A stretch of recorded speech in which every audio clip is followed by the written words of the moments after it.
with you. Peace be with you, Father.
Kristong Diyos ng pag-ibig, who invites us to remain in Him, that we may learn the meaning of true loving.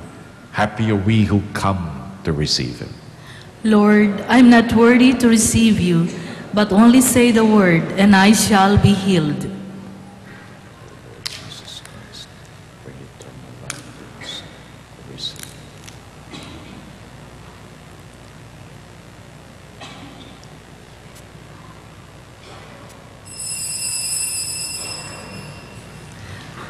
For those of you who are unable to receive Holy Communion, especially our brothers and sisters who are joining us in this TV Healing Mass, we invite you to pray with us this spiritual communion prayer. My Jesus, I believe that you are present in the most holy sacrament. I love you above all things, and I desire to receive you into my soul. Since I cannot, at this moment, receive you sacramentally, come at least spiritually into my heart. I embrace you as if you were already there, and unite myself wholly to you. Never permit me to be separated from you. Amen.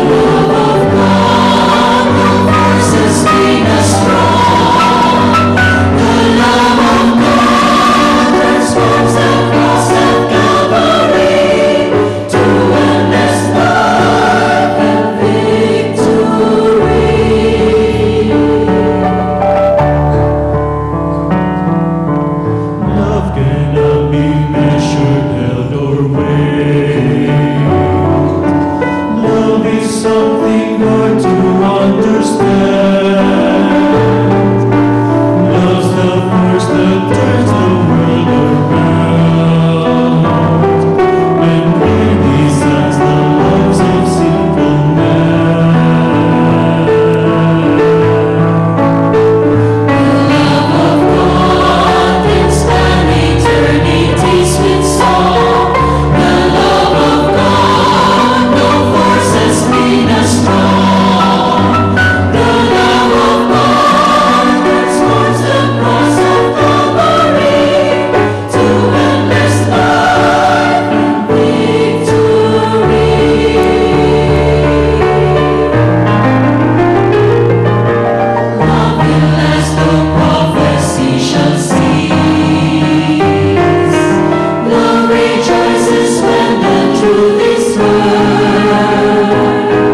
ito'y ating ding ipinagdiriwang ang kapistahan ng mga nanay. Alam nyo, sabi nila, alam ng Diyos na hindi siya palaging malapit at makita natin.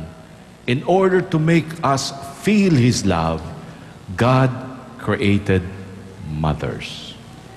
At sa kanilang mga puso, itinanim niya ang pag-ibig na katulad ng nasa Kanya.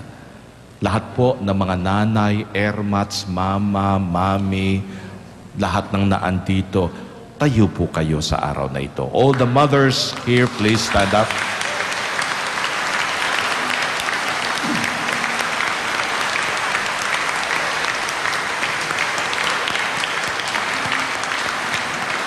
Sa inyo pong ginawang pagtiyaga, sa inyong pag-aruga, pagmamahal, sa inyong mga unconditional loving na ipinahayag sa aming mga anak, sa inyo pong napakaraming sakripisyo at pag-unawa para sa amin, ang aming pong matinding pasasalamat sa araw na ito. Muli po, palakpakan po natin ang mga nanay.